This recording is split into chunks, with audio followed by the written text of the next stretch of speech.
बच्चों, आज हम सब पद परिचय के अंतर्गत विशेषण शब्द का पद परिचय पढ़ेंगे। अब विशेषण के बारे में हम जानते हैं कि संज्ञा या सर्वनाम की विशेषता बतलाने वाले शब्द विशेषण कहलाते हैं। तो यहाँ भी वही लागू होगा। विशेषण के 4 भेद हैं। सबसे पहले हमें भेद लिखना है, तो गुणवाचक, संख्यावाचक, परिमाणवाचक और सार्वनामिक। इन चारों में से कोई एक भेद लिख देना है। इन दोनों के 2 उपभेद हैं, एक निश्चित संख्यावाचक विशेषण और दूसरा है अनिश्चित संख्यावाचक विशेषण। इसी तरह परिमाणवाचक के भी 2 उपभेद हैं, निश्चित परिमाणवाचक और अनिश्चित परिमाणवाचक। तो ये ध्यान में रखना है। भेद 4 हैं, गुणवाचक, संख्यावाचक, परिमाणवाचक और सार्वनामिक विशेषण। इन दोनों के 2 उपभेद हैं, इन्हें भी बहुत ध्यान में रखिएगा। फिर लिंग बताना है।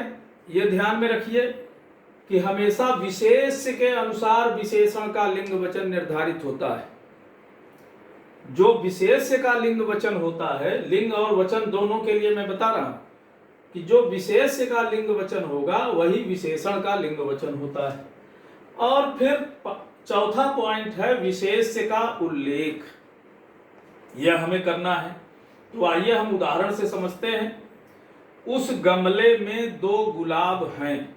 ये उदाहरण है, 2 जगह रेखांकित है। उस और 2 का हमें पद परिचय देना है। मान लीजिए ये परीक्षा में आया है, तो हम यहाँ स्थान की कमी से केवल उसका लिख रहे हैं, बताएंगे दोनों का। अब ध्यान से देखिए, उस, तो यह है सार्वनामिक विशेषण, क्योंकि वह से बना है उस, तो वह सर्वनाम है। तो सर्वनाम जब विशेषण के रूप में प्रयुक्त हो जाता है तो सार्वनामिक विशेषण कहलाने लगता है। तो उस सार्वनामिक विशेषण, पुल्लिंग, एक वचन, गमला विशेष का विशेषण। इसका विशेष किसको कहते हैं? जिसकी विशेषता बताई जाए। तो यहाँ विशेषण के पद परिचय में विशेष का भी उल्लेख करना आवश्यक है। तो गमला, यहाँ इस गमला विशेष का ये विशेषण है। तो ये हमारा जो चौथा पॉइंट है, विशेष का उल्लेख। तो हमने लिख दिया गमला विशेष का विशेषण। अब अगर ये रेखांकित ना होता, 2 होता, तो पद परिचय में क्या अंतर आता? तब ये सार्वनामिक विशेषण ना होता, तब ये क्या होता? निश्चित संख्यावाचक विशेषण। अब 2 निश्चित संख्या है। अगर ये हो जाता कि कुछ उस गमले में कुछ गुलाब हैं, कुछ हो जाता, तो यह अनिश्चित संख्यावाचक विशेषण हो जाता। यही ध्यान देने वाली बात। तो यहां चेंज क्या आएगा? सार्वनामिक विशेषण की जगह पर 2 का जब हम पद परिचय देंगे तो यह हो जाएगा निश्चित संख्यावाचक विशेषण। अब गुलाब भी पुल्लिंग शब्द है, तो विशेषण भी पुल्लिंग होगा। अब ये 1 नहीं है, 2 है, तो एक वचन की जगह पर बहुवचन हो जाएगा। और गुलाब, अब गमला नहीं रहे, अब यहां हो जाएगा गुलाब विशेष का विशेषण। एक पॉइंट और ध्यान दीजिए कि अगर 2 ना होता, यहां होता उस गमले में सुंदर गुलाब, तो सुंदर, अब ये न तो संख्यावाचक है, न परिमाणवाचक, न सार्वनामिक। अब ये क्या है? गुणवाचक विशेषण। रूप, रंग, आकार, प्रकार, दशा, स्थिति संबंधी जहां विशेषता बताई जाए तो वो गुणवाचक होता है। यदि इस वाक्य में इस तरह से वाक्य होता कि उस गमले में सुंदर गुलाब हैं, तो सुंदर क्या हो जाता? गुणवाचक विशेषण। पुल्लिंग, एक वचन रहता, गमला नहीं, गुलाब विशेष का विशेषण। तो इस तरह से विशेषण का पद परिचय देते समय यदि आप सावधानी बरतेंगे तो इसमें कोई कठिनाई नहीं आएगी। अब किसी किसी किताब में आपको मिल जाएगा अवस्था बतलाने वाले, आप कहेंगे कि नहीं बताया गया। विशेषण में अवस्था भी बताई जाती है, 3 अवस्थाएं,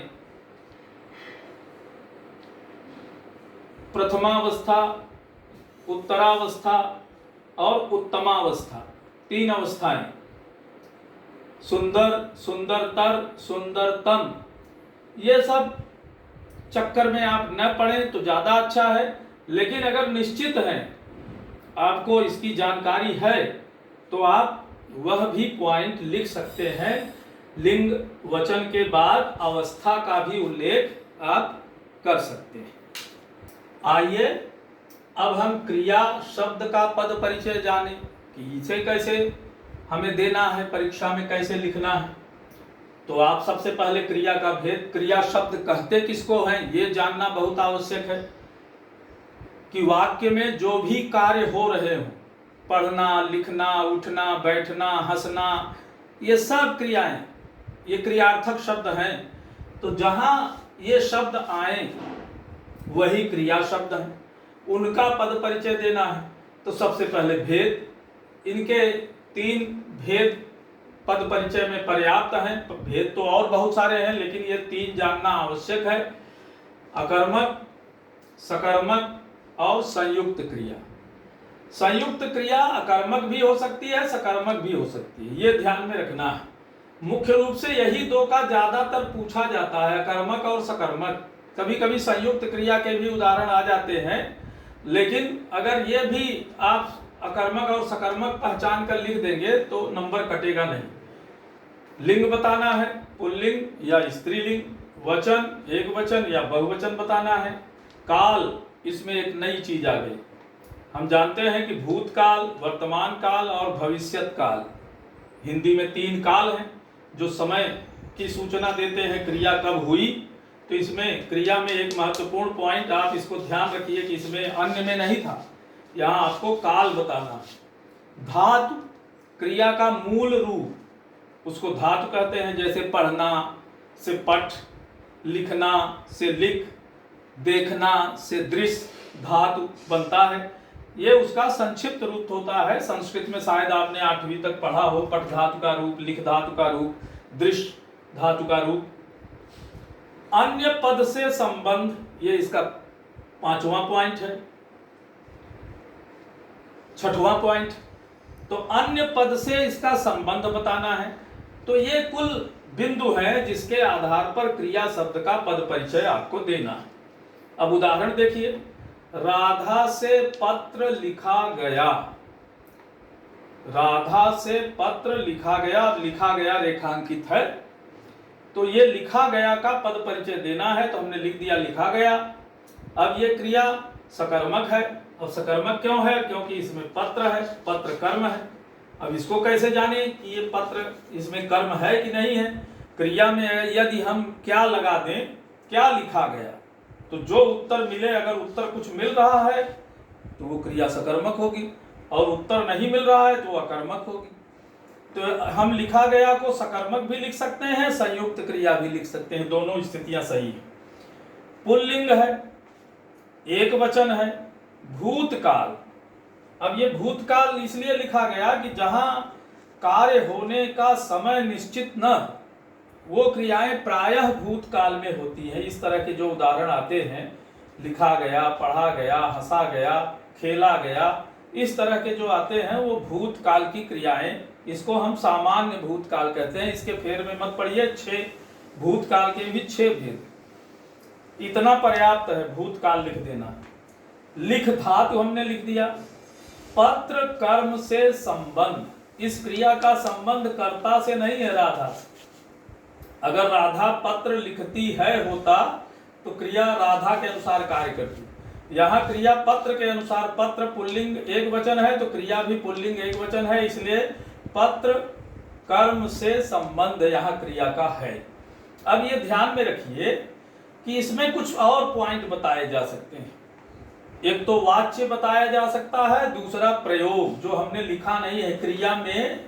ये जो पॉइंट हमने बताए 6, इसके अलावा भी 2 कम से कम आप और बता सकते हैं। वो क्या है, एक तो है वाच्य जो आपको पढ़ाया गया है, तो आप ये देखकर जान जाएंगे कौन सा वाच्य है। तो आपके लिए ये बहुत सरल है पॉइंट। राधा से पत्र लिखा गया, ये कर्मवाच्य का उदाहरण है, तो यहां भी हम लिख सकते हैं एक पॉइंट बना के धातु के बाद कर्मवाच्य। अब जब वाच्य जो होगा वही प्रयोग में लिखा जाएगा, तो उसके लिए लिखा जाता है कर्मणि प्रयोग। कर्तृवाच्य में कर्तरि प्रयोग, कर्मवाच्य में कर्मणि प्रयोग, और जहां भाववाच्य होगा, जहां क्रिया ही प्रधान होगी, वहां भावे प्रयोग लिखा जाएगा। तो इस तरह से अगर आप इन बिंदुओं पर ध्यान देंगे तो क्रिया शब्द का पद परिचय देने में आपको कोई परेशानी नहीं होगी।